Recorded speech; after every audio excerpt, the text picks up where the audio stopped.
Lightning like Steve McQueen. I'm in the fast lane when the light turns green. And I built tough, I ain't nothing but grit. Cause I made rugged blood, sweat, and spit. Yeah, like a horse I fly. Better push yourself in for a bumpy ride. I like to play hard, but I work harder. And I weather the storm cause I'm built stronger. What is up, ladies and gentlemen? We are back. We are live. It is the Freight Coach Morning Show, the top morning show in transportation, coming to you live every single weekday, 8:30 a.m. Pacific, 10:30 Central, to break down 3 industry headlines. Today we have 4. It's kind of not transportation related, but it's shown up in my feed across social media. I've seen it like 17 fucking times, and I'm like, I gotta talk about this because it is absolutely baffling to me that this is a thing. We got a lot to talk about today, though. Obviously, there's some big headlines that are out there, as well, and furthermore, how do you navigate in any freight market? And that's what we talk about here. We are all about keeping the 97% of this industry that is small business in business, and they're able to live that American dream. It's why I fly the flag behind me every single day, because in my opinion, this is the greatest nation on earth. This is all the opportunities that we could ever want and wish for are possible here. And that's what we're here to do. We're here to keep people in business and help everybody live that American dream. Speaking of living that American dream, somebody who helps me live my American dream every single day is my friends over at VHub. You guys hit them up, vhubapp.com. The access to trailers is always relevant in this industry. Whether you're a shipper, carrier, or broker alike, you need to have trailers. You need to have something out there that helps you differentiate yourself in the freight market. With what they're working with right now, like, this is one of those things that, as a small business owner myself, having additional revenue is very key to long-term success. And then, especially if you're an owner-op or a small fleet right now, you should never have to shut your business down for trailers in the shop. So with what they're working on right now, you guys, they have some round trip opportunities out here. In Glade Spring, Virginia, going to Orting, Washington, you get paid $15.50 to do this one, as well as over in Paragould, Arkansas, going to Orting, Washington. Again, that's $15.50, and that's on top of the freight that you put in the back of that trailer.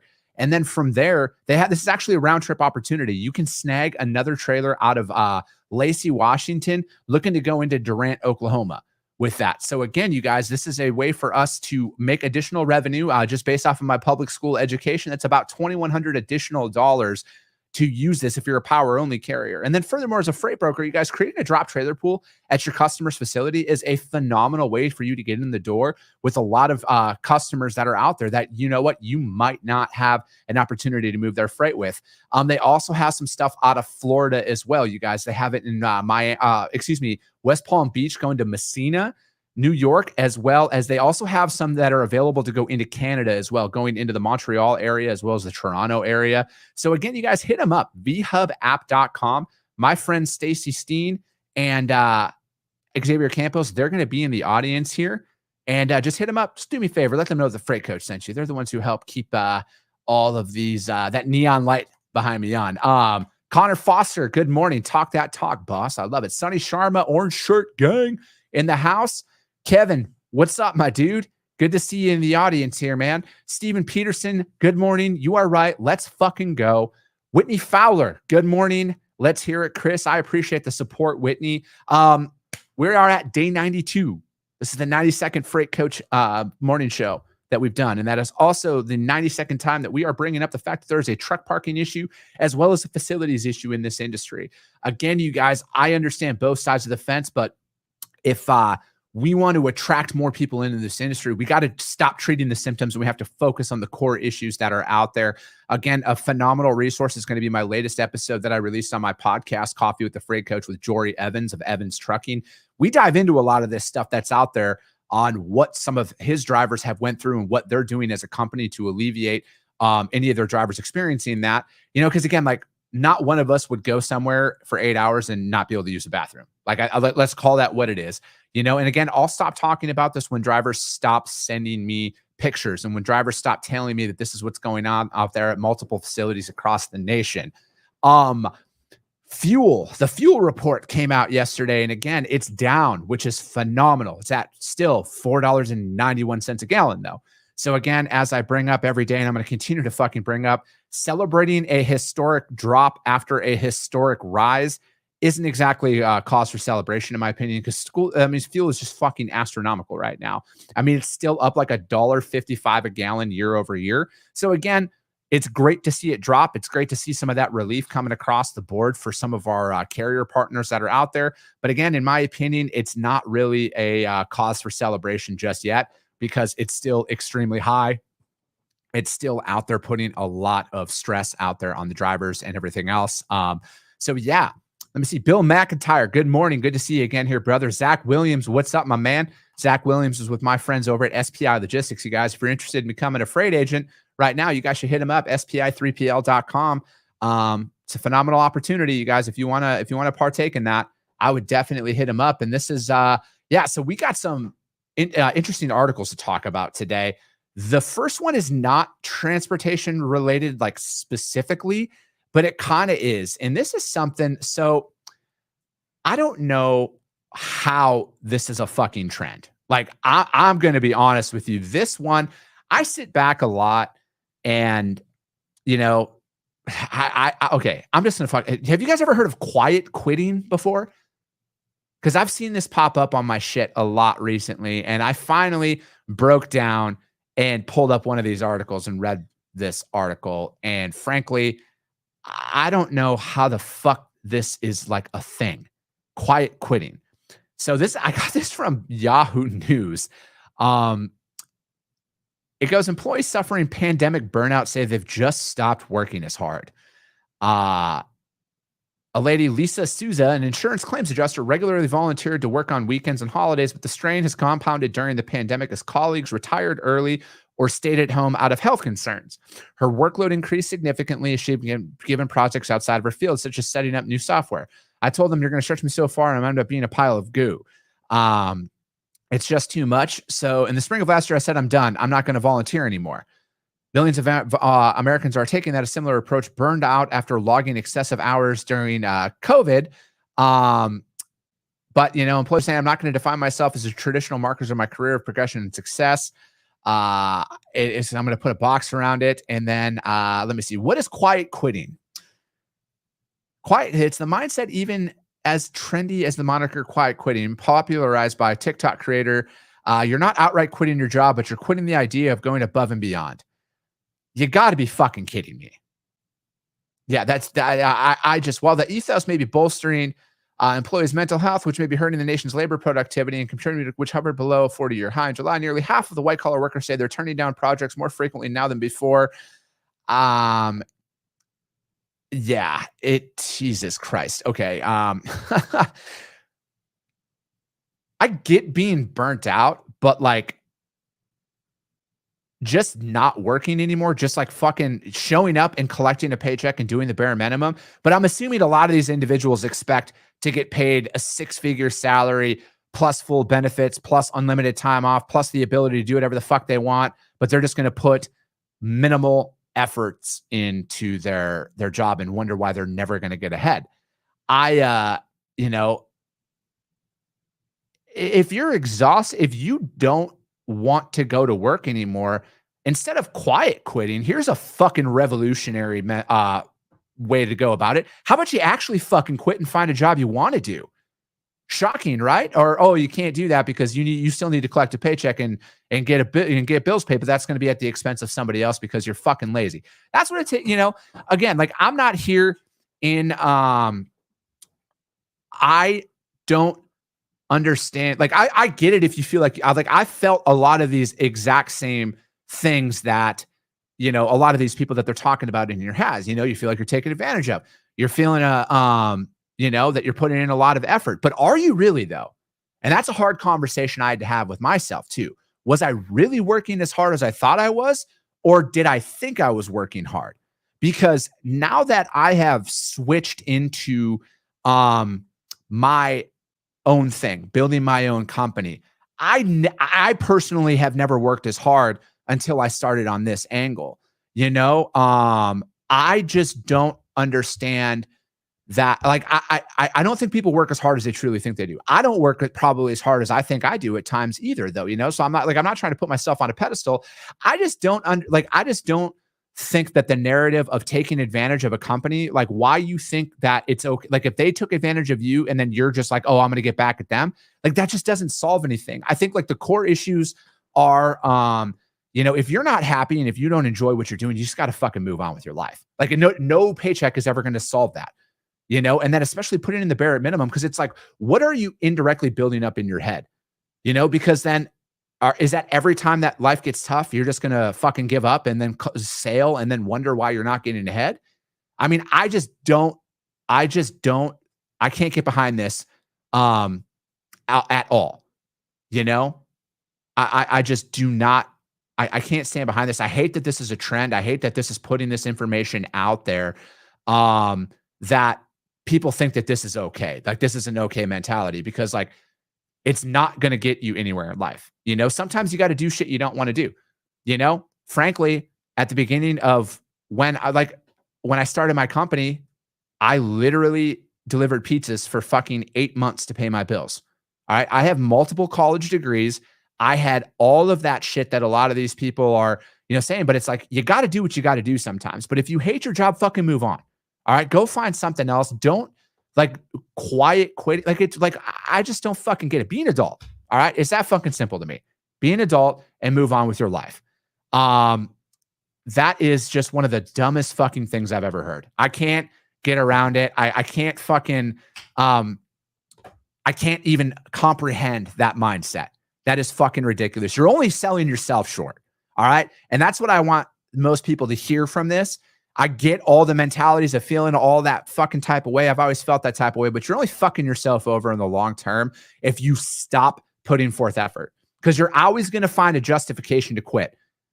It was just like, I'm open about my struggles with a lot of shit, you guys, just like with my weight and everything. Nobody was fucking forcing me to pound food at the level that I was pounding and not work out, like that was on me. And the habits that you justify every fucking day of like, oh, I'm going to do this because it's okay. I'm going to quietly quit. I'm miserable. No, fucking look in the mirror, accept the fact that you're the one who's responsible ultimately for the life that you're living. It's a tough fucking pill to swallow, you guys. I've had this conversation a lot here. And at the end of the day, I'm not living the life I'm not living the life that I know that I'm capable of because of the decisions that I've made in my past, but I'm working every fucking day to make that happen. And I know I am solely responsible for everything that I achieve in life. There is nobody gives a fuck about me enough to willingly put a stop to me achieving anything in life, and then just you're selling yourself out.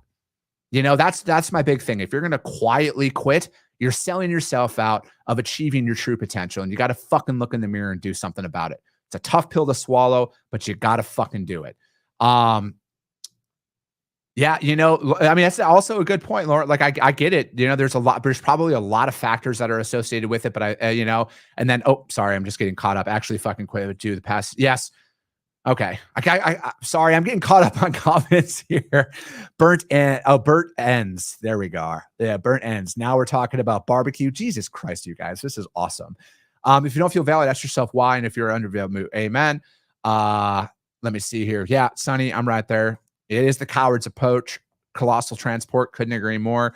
And there's such a lack of discipline. Amen. Discipline is, again, I've talked about this a lot, you guys. Motivation is a fucking joke if you're seeking motivation, because you need to develop discipline. Because I'm motivated as a motherfucker some days. I have no problem getting out of bed early, doing everything, going above and beyond. But that's not like the days that you don't want to get up. Like yesterday, I was traveling all last week.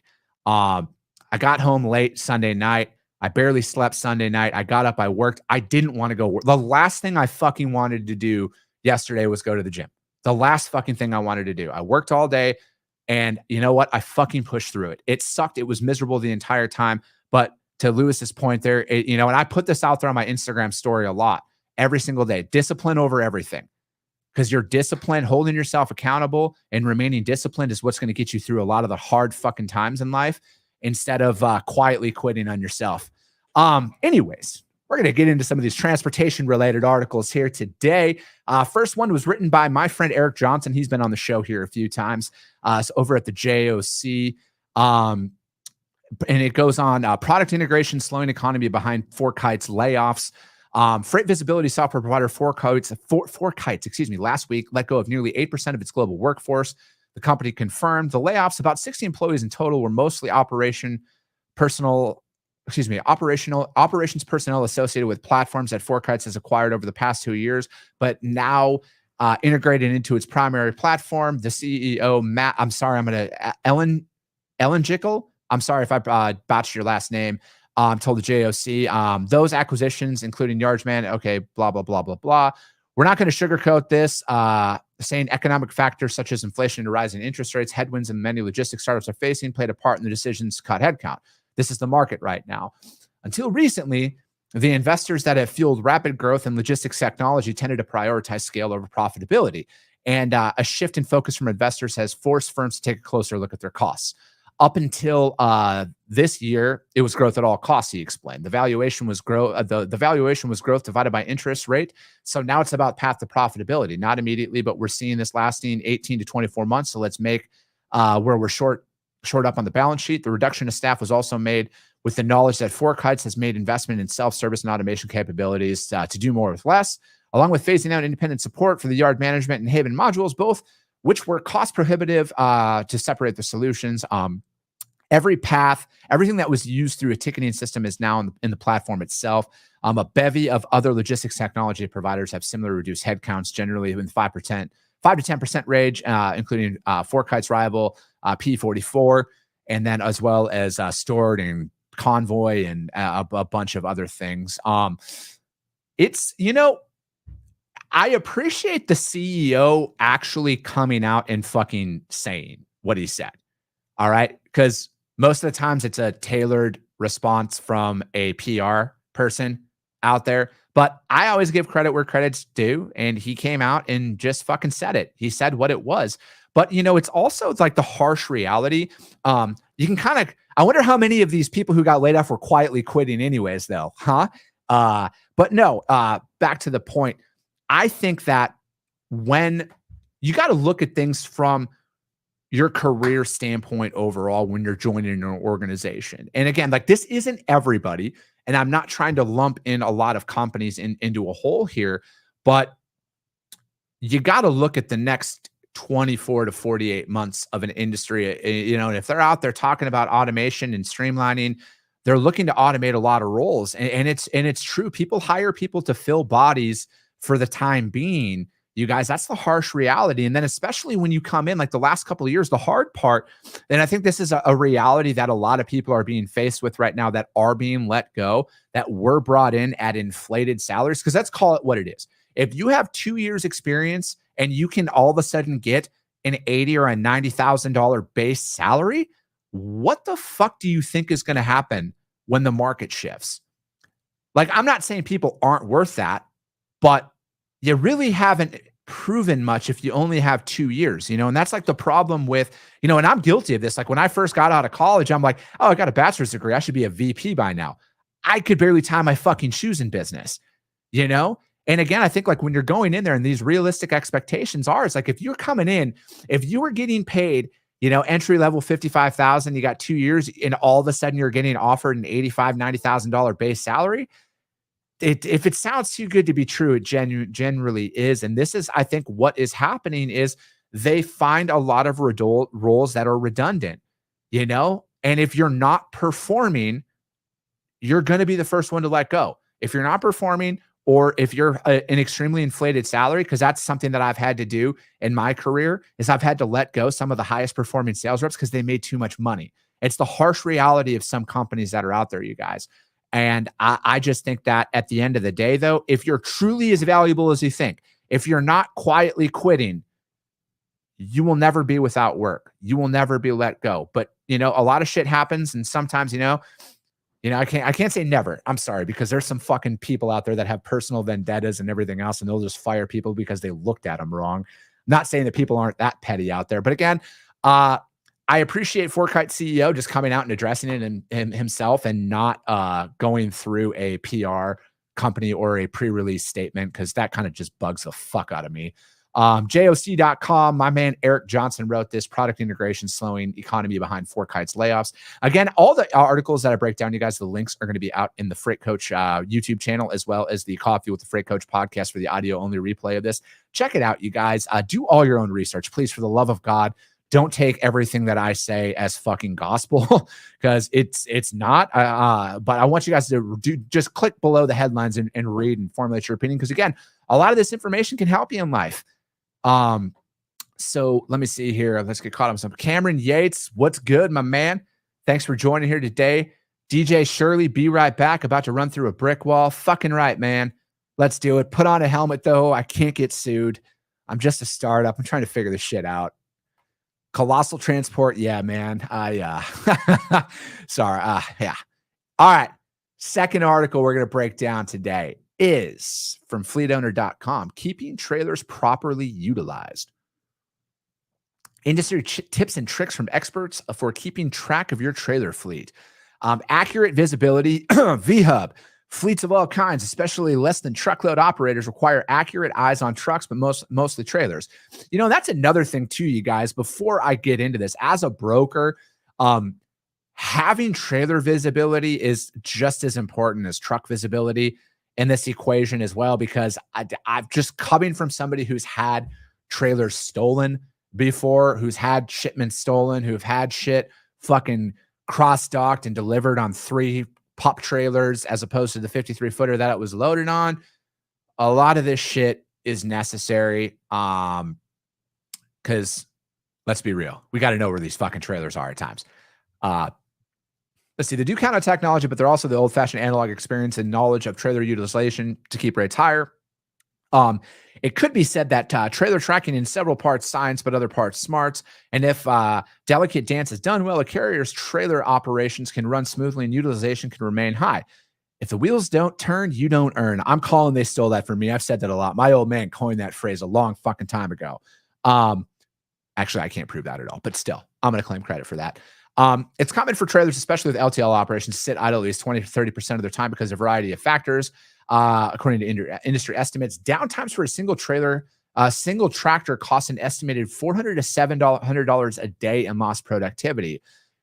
For trailers, estimates vary, but there are many more of them attached to the given any fleet compared to tractors, and trailers face their own maintenance challenges while the focus on the, and again, you guys, it's going on to say this, like, this is one thing that as a business, and again, like I have to give a shameless plug to VHub here because it's true. Like if you're a single truck operation, you have a couple of trucks and you only have 1 trailer per truck and that trailer goes down for maintenance, why should you have to shut down for a week or 2 weeks or God knows how long with today's backlog? Like there is solutions that are out there. Yes, proper maintenance and everything else, PMs is a great step to implement. But again, there is software out there and there are platforms like VHub that you can utilize to keep your shit moving. It also goes on to say new trailers are harder to find and buy these days. So trucking fleets and leasing companies are getting by with higher percentages of used equipment. Trailer orders recently reached their highest level since December of 2020. And going on 200,000 for the first time in more than a year. Every minute a trailer is parked in a yard or a maintenance shop, the return on investment in that trailer is reduced, just like it is for the tractor, as carriers desperately try to avoid idle time.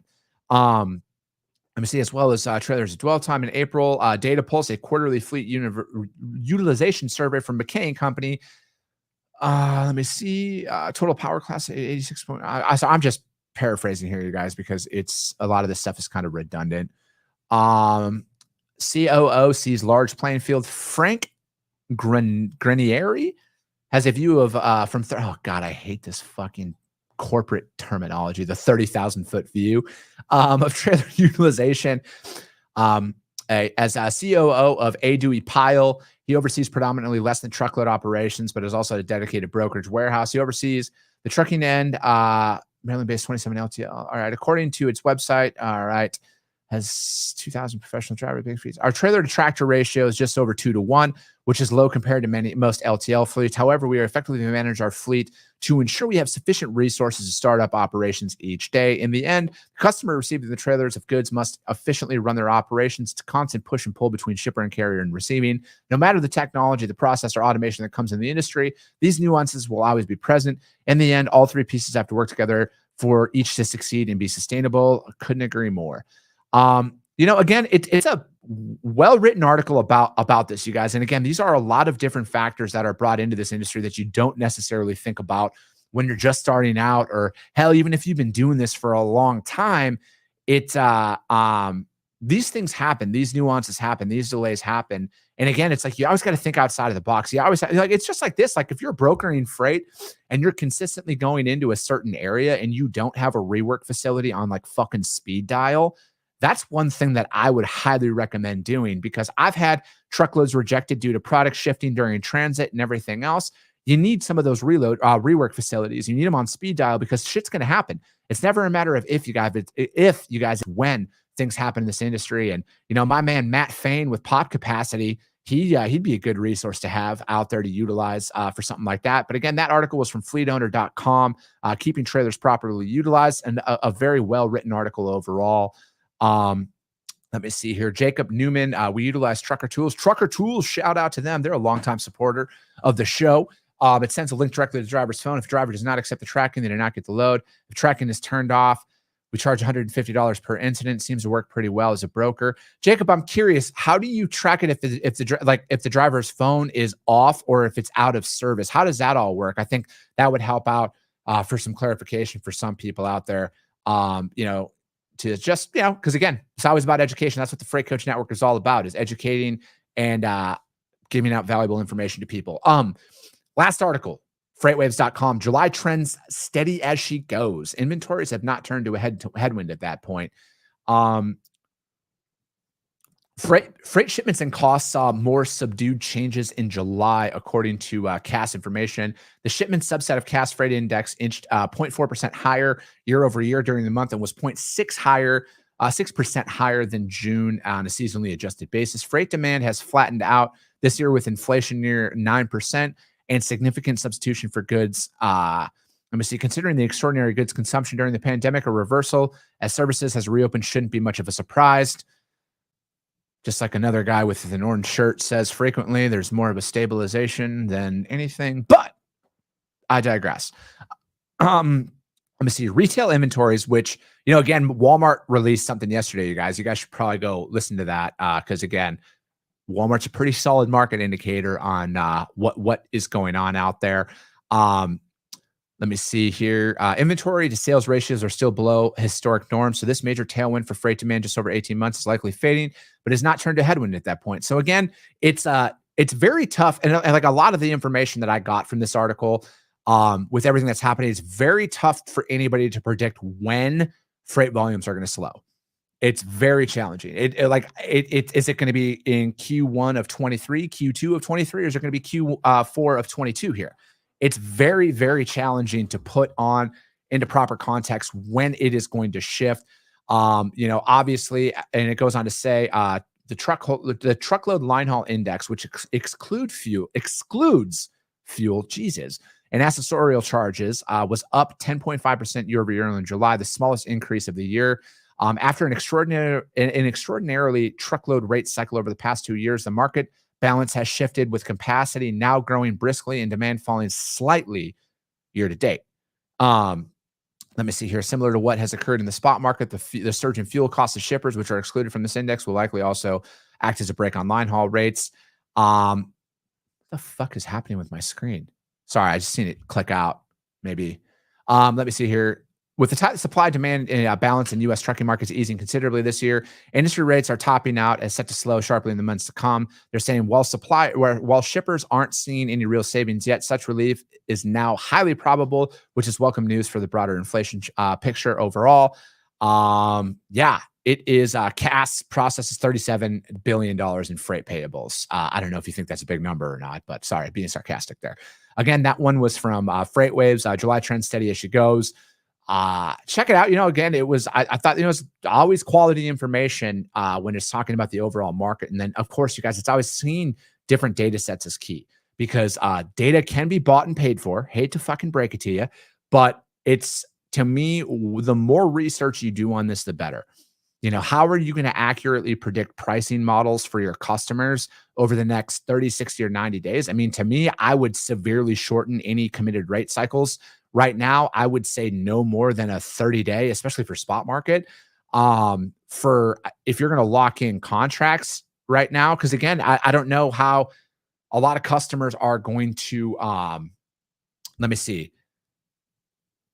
a lot of customers here from a contracted basis, they're going to probably, if they haven't already, they're going to shorten their RFP. I wouldn't be surprised if you're going to see some mini bids pop up here over the next 12 months, an increase of that. But yeah, I think that long term though, overall, you guys, the freight is going to move. All right. And for you to continue to service, it's got to be service over everything. One truckload at a time, you guys. That's how you need to focus on this. This is how you're going to survive any freight market. The reality is in business is you're going to make a lot of money at times and you're not going to make money at times, but it's finding that ebbs and the flows and balancing that out to find that stability, because there is stability out there no matter what some people want to fucking say and scream from the mountaintops. There is stability that is out there. You just have to fucking create it. And it's not easy, but it is doable. That's kind of it for today, you guys. Let me see here. Jacob Newman says that they agree to terms and turn on tracking within 2 hours of pickup. Unfortunately, loss of service or phone dies are a case-by-case scenario. I try to give drivers the benefit of the doubt, but sometimes still I get it, man. In my opinion, if there's going to be any rate reductions that are out there, as long as the carrier is made aware of this prior, to accepting anything, then that's always the best policy. Again, that's very subjective. Anybody can argue either side of that. But again, I feel like from a best practices standpoint, anytime there's anything of an accessorial that you're aware of or any potential rate reductions that you are aware of on the front end, I always inform the carrier of all of these prior to anything, because I think that's where a lot of people start to get pissed off, is when it's the after the fact and you kind of fucking slide that in there. But not saying that you're doing that or anything like that, Jacob. I'm just putting out there best practices. But that's it for today, you guys. Freight Coach Morning Show, top morning show in transportation, every single weekday, 8:30 a.m. Pacific, 10:30 Central. I do got one small favor to ask: share the show. All right, that's how all of this is going to continue to grow every single day, week in and week out, is because of each and every one of you who continuously show up and support this. So share the show if you saw value in it. I appreciate you guys all so much, and we'll be talking to you soon.